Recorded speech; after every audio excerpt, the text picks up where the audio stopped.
Friends, in today's video, we will discuss the second set of activity sheet from our question bank, and in which we will discuss the unseen passage, that is non-textual passage, and how to write summary on it. त्यावर summary कसं लिहायचं हे आपण अभ्यासणार आहोत. So friends, look at here. Activity A1, state whether the following statements are true or false. तर आपल्याला true और फॉल्स ठरवण्यासाठी एक उतारा इथे दिलेला आहे. Now first statement is the king's temperament also changed. The king was happy with prediction of the astrologer. The courtiers sought an audience with Tenali Raman. Courtiers advise the king to regulate his diet. 4 statements दिलेत आणि true आणि false लिहायचं असतं. So friends, how the answer is written, उत्तर कसं लिहिलं जातं ते आपण बघूया. Friends, the king's temperament also changed हे जे स्टेटमेंट आहे हे ट्रू आहे. सो ट्रू आपण इथे लिहिलंय. The king was happy with the prediction of the astrologer. False आहे. The king was not happy, happy नव्हता म्हणून हे फॉल्स आहे, फक्त फॉल्स लिहायचं. The courtier sought an audience with Tenali Raman. Courtier सगळे तेनाली रामनकडे गेलेत, ट्रू आहे, that's why true. And last one, courtiers advise the king to regulate his diet. हे फॉल्स आहे. तर किंगला त्याचं डाएट रेग्युलेट करण्यासाठी कोणी सांगितलं? कोर्टियर्सने नाही सांगितलं, रॉयल फिजिशियनने सांगितलं. सो फ्रेंड्स, ट्रू आणि फॉल्स अशा पद्धतीने लिहायचं असतं. Okay, now let's get back to the activity A2. This is web diagram. Web डायग्रामचा जो सब्जेक्ट असतो तो खूप महत्त्वाचा असतो. आता इथे सब्जेक्ट काय दिला आहे? The king grew fat and heavy because. तो जो किंग होता ही ग्रू फॅट, तो जाड झाला. ही ग्रू हेवी, अतिशय त्याचं वजन वाढलं. वाय? बिकॉज. 4 रिझन्स, 4 रिझन्स द्यायचेत. So you will get the answers here. इथे आन्सर्स दिलेत बघा. So where are the answers बघूया आपण इथे. Once the king started leading a sedentary lifestyle. हे पहिलं रिझन आहे. He started leading a sedentary lifestyle. Second reason काय? He stopped exercising. व तुम्ही हे येथे लिहू शकतात, त्याने व्यायाम थांबवला. Third reason, he no longer went horse riding. Horse riding त्याने थांबवलं. The king overate. जास्तीचं खायला लागला. आणि ॲज अ रिझल्ट या सर्वांचा परिणाम झाला, he grew fat and heavy. This is the result. आणि हे 1, 2, 3, 4 हे काय आहेत? रिझन्स आहेत. So friends, writing this activity, ही ॲक्टिव्हिटी सोडवणं अतिशय सिम्पल आहे. आपण ते सहज सोडवू शकतो. Okay, look how it is written. कसं लिहिलं गेलं ते आपण बघूया. येथे मी वेब डायग्राम न काढता टायटल असं घेतलंय, the king grew fat and heavy because. Number 1, he started leading a sedentary lifestyle. Second, he stopped exercising. Third, he no longer went horse riding. And fourth, he overate. Okay friends, so this is how activities are done. Now let's go to activity A3. Friends, what is activity A3? Find out describing words from the passage for the words given below. आता हे जे words दिलेत यांच्यासाठीचे describing word शोधायचे. मग हे काय? Noun आहे आणि नाऊनसाठी डिस्क्रायबिंग वर्ड म्हणजे ॲडजेक्टिव्ह द्यायचं आहे. सो एक्सरसाइज, एक्सरसाइजसाठी हेवी एक्सरसाइज. आता जनरली जे नाऊन असतं त्याच्या अगोदर डिस्क्रायबिंग वर्ड आलेला असतो. तो कसा असतो आपण बघूया. Look friends, heavy exercise. Heavy is describing word, exercise is noun. Second word काय? लाईफस्टाईल. मग लाईफस्टाईलसाठी डिस्क्रायबिंग वर्ड कुठला आहे? Sedentary lifestyle. मग हा तो डिस्क्रायबिंग वर्ड आहे. Third word is ride.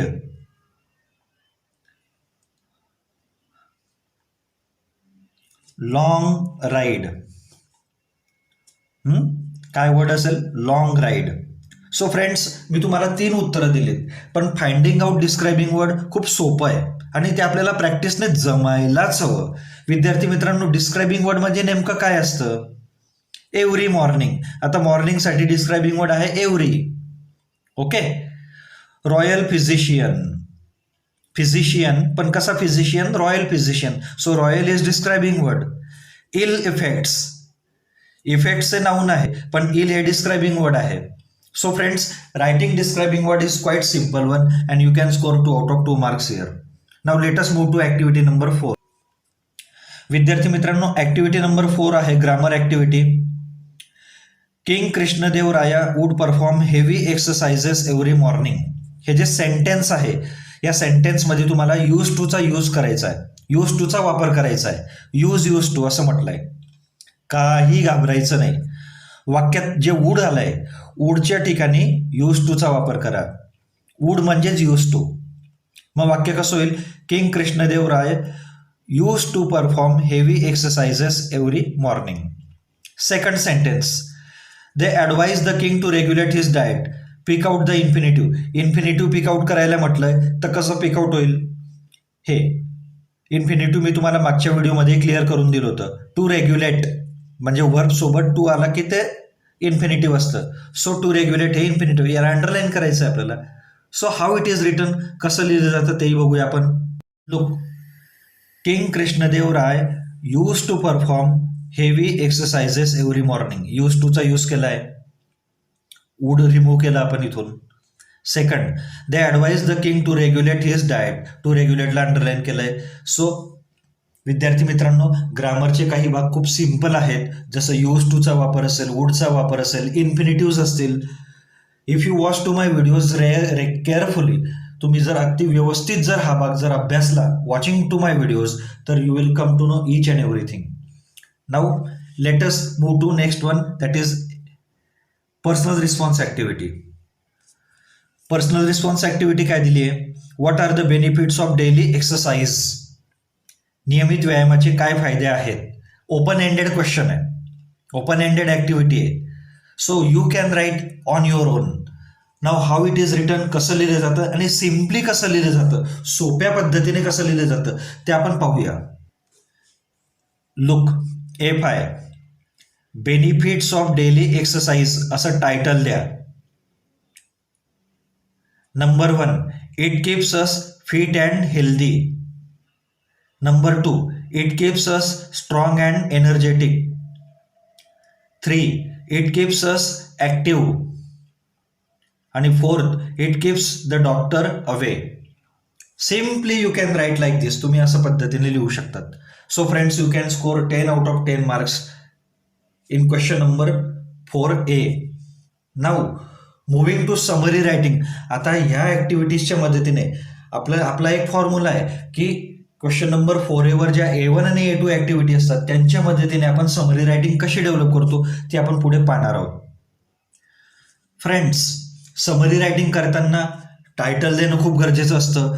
तर हा जो पॅसेज आहे या पॅसेजला कुठलं टायटल ॲप्लिकेबल होऊ शकतं?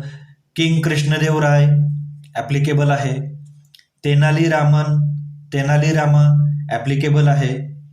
बेनिफिट्स ऑफ डेली एक्सरसाइज हे आपण वेब डायग्राममधून काढलंय, ते पण ॲप्लिकेबल आहे. तर इट्स ऑन यू, तुम्हाला कुठलं टायटल द्यायचं आहे. Every title is accepted. Okay. Now writing the summary writing करताना तुम्ही सुरुवात अशी करावी. धिस पॅसेज इज अबाउट, ही तुमची कॉमन लाईन असायला हवी. This passage is about king Krishnadev Raya. Okay. आणि मग आपण A1 आणि A2च्या मदतीने समरी रायटिंग करतोय. आता मी अगोदर A2चा आन्सर घेतलाय. A2 मध्ये आपण वेब डायग्राम कंप्लीट केला. मग ती वेब डायग्राम आपण इथे लिहितोय. He grew fat and heavy because he started leading a sedentary lifestyle. He stopped exercising. He no longer went horse riding. He over ate. येथपर्यंत तुमची A2 ॲक्टिव्हिटी झाली. आता A1 ॲक्टिव्हिटीची मदत कशी होते? आपण A1 ॲक्टिव्हिटी काय केली? True and false.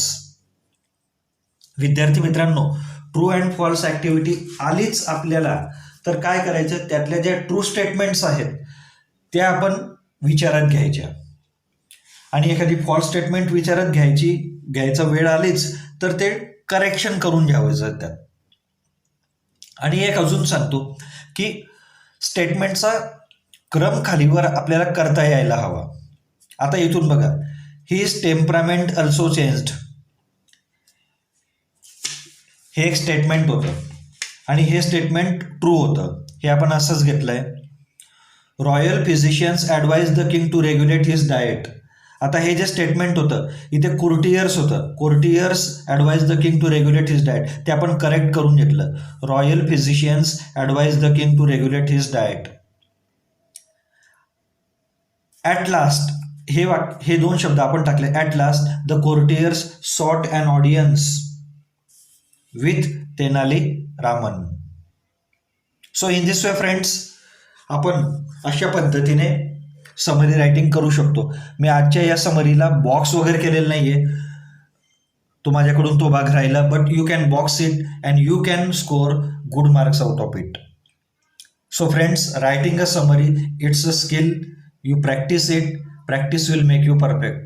So keep watching to my videos, subscribe to my channel and share it to all your friends. So that's all for today. All the best.